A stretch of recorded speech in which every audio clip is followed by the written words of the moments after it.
In this video, we've got a brand new pattern review for you. It's a 70s style maxi dress, perfect for wafting.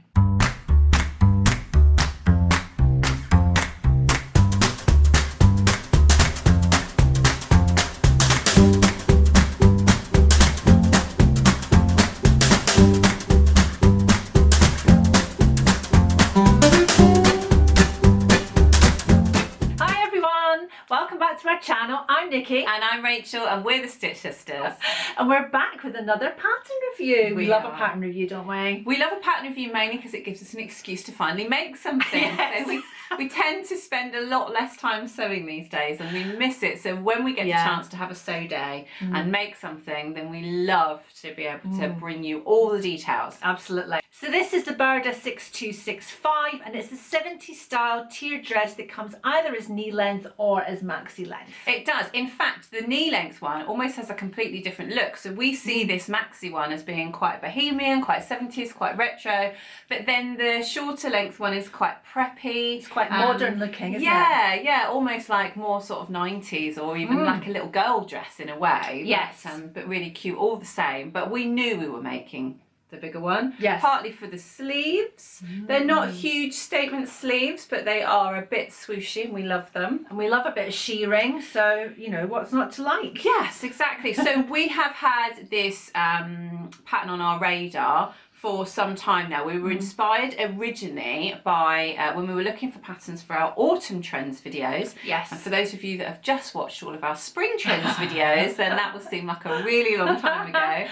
And we came across this pattern and we just knew we had to make it. And we were very lucky that Art Gallery Fabrics decided that they would like to work with us on this project.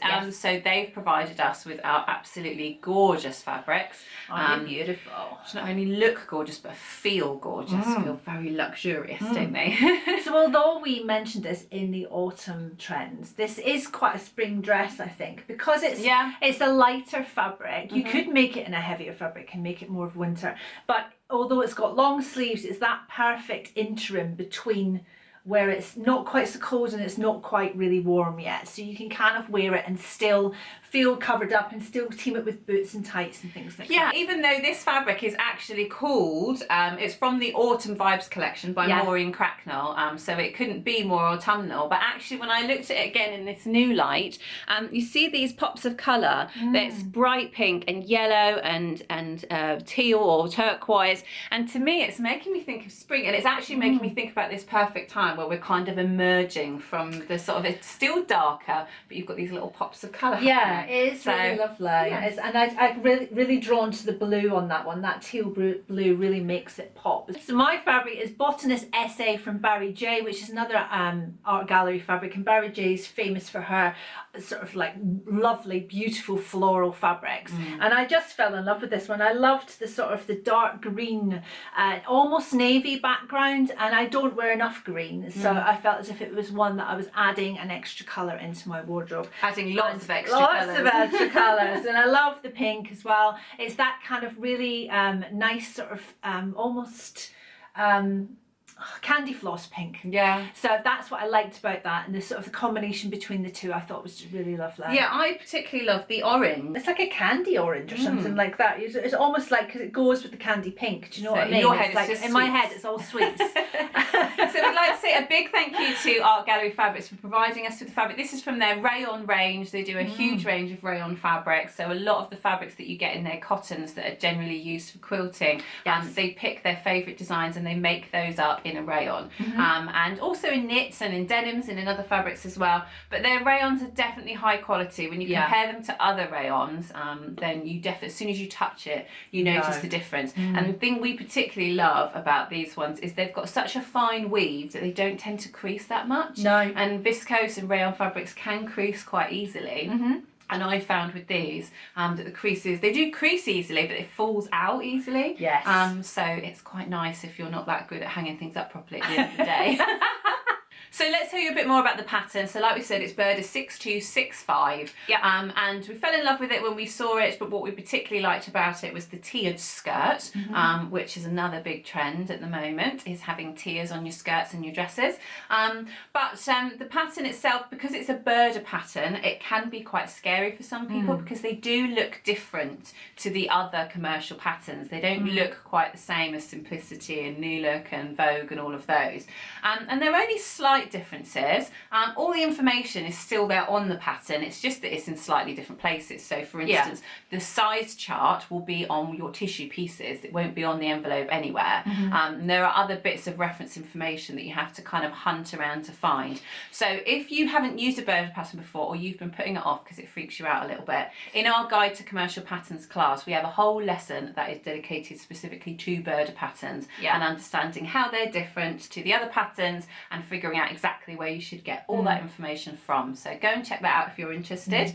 But as usual, we went for a size 14. 14, yes, which needed 3.85 metres of fabric, so we got 4 metres in the end, and we were left with this little slither that you've claimed for headscarves in future days. So there wasn't much left over, that's fine. The main part that was left over was actually down the side, because the pattern requires a 140 centimetre width fabric, and this is probably 155, so we had quite a nice little slither down each length, and so yeah, headscarves coming in both of these fabrics. You could have also done an extra tier if you'd wanted with that long strip at the end. You could have done, add if you wanted to make it even longer, add a ruffle or something. Idea, you could have done that. So the only other thing that you'll need to make this pattern is you'll need an invisible zip, which is quite a long one because it's obviously a dress, and you will also need shearing elastic. But we love a bit of shearing, don't we? We do. We've got a great YouTube video that will tell you exactly how to shear with your machine. So let's tell you about the construction of the dress. So the basic construction is simply that you make your darts in the bodice, and then you sew the shoulder seams and the side seams. Then you construct your neckband or your collar, and with the neckband, it's basically a much longer rectangle that's folded in half, and then it has shirring which cinches it in. Now the pattern tells you to shear it using basically laying strips of shearing elastic on the pattern piece and then zigzagging over it to secure it in place, then pulling that or stretching that to adjust it to the size. Now that seemed like a lot of extra work to us when shearing with the elastic in the machine is so much quicker and easier. You don't get to control how small it gets, but however small you're making it, it still stretches back to its full size. So we just tried to make them as small as we could possibly get them, and had great fun when you use the iron with the steam and it all shrinks up. Go and watch that YouTube video if you want to know what I'm talking about. And then you can just stretch it to attach it. The cuffs are also sheared. Which is lovely. And then you basically set in your sleeve, and then the skirt is comprised of 2 tiers of gathered fabric. So you've got a top tier and you've got a bottom tier. And they're gathered to, the bottom tier is gathered to meet the top tier, and then the top tier is gathered to meet the bodice. So then it's an invisible zip insertion. So, and hem, and that's it. So fairly basic construction, but we did change up a few things, didn't we? Just because we found them a bit easier. We used the shearing again, because we had the shearing out and we were shearing the cuffs and we were shearing Rachel's collar. We just decided to shear the panels as well. So using that instead of gathering stitches. So we just used a row of shearing right the way around the top instead of gathering stitches, and then quartered it and then applied it to the other parts as you normally would, and it worked like an absolute dream, didn't it? It did. It was kind of like an experiment, so we just thought we'll do one edge and see if it works, because unless it gathers it in enough for you to, if you're having to then pull on the shearing elastic to make it smaller, then it doesn't really work out. But as it turned out, it gathered it almost the perfect amount. We had to stretch it a tiny bit to fit, but it doesn't necessarily give you perfectly even gathers. But if you're not fussed about that and you just want a really, really quick way to attach it, it's a really good little hack. It's really quick. Try that next time you've got to gather something. And it's one of those things with shearing, once you start shearing, you're then then just desperate to keep shearing. It's magical, isn't it? Yeah, you straight away want to think, what have I got that's too big that I can just bring in with the shearing? What else can I shear?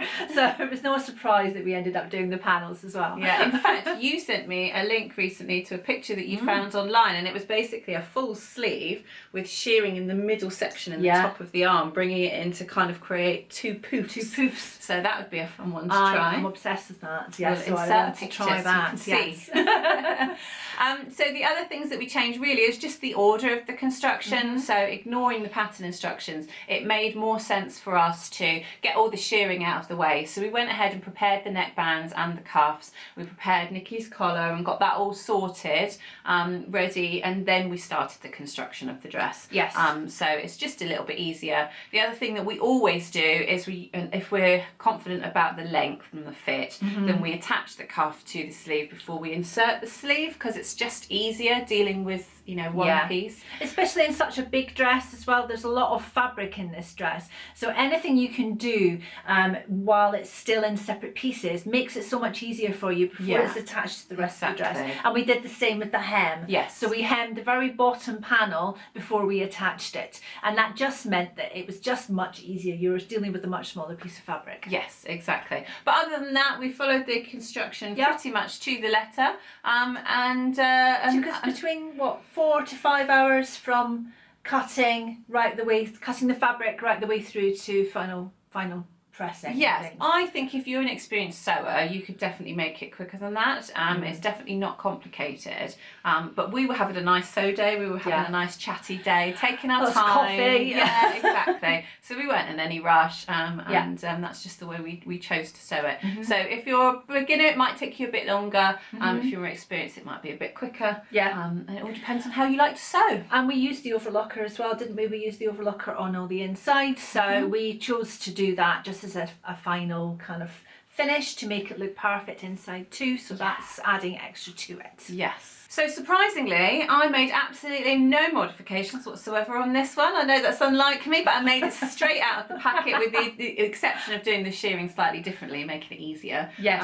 But everything else is, I haven't adjusted the fit of anything. It's all exactly as it should be. And I changed my collar. So you have two neckline options. You've got Rachel's lovely ruffled one here with the shearing, and then the other one was a Peter Pan collar, which, if you don't know it, Peter Pan is a collar which sits on top of the dress or the top, but it's got rounded edges and comes round like that. So it's a really sweet collar, but I wanted something a little bit more dramatic, not too dramatic, but a little bit more dramatic. And so we changed the collar piece from the Peter Pan piece into this sort of sharp edged, longer pointed collar. Yeah, it was mainly down to the fact that you don't like wearing things high on your neck like I don't, this, do and you? I've made a couple of dresses like that recently, so Yeah. I didn't want another one. I wanted one that was a bit further down. But at the same time, we were going for more of a kind of 70s look, and the Peter Pan collar really just wasn't going to work for that. So we just thought if we sharpen it out and make the collar a bit bigger,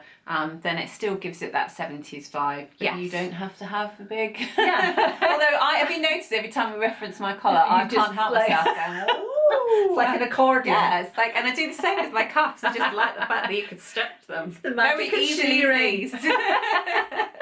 So it's a really easy thing to do. We cover it in our shirt making class, how to hack your own collars and how to hack your collars. We cover that in the shirt making class. So if you're interested in that kind of alterations to your shirts or dresses, then have a look at that class as well.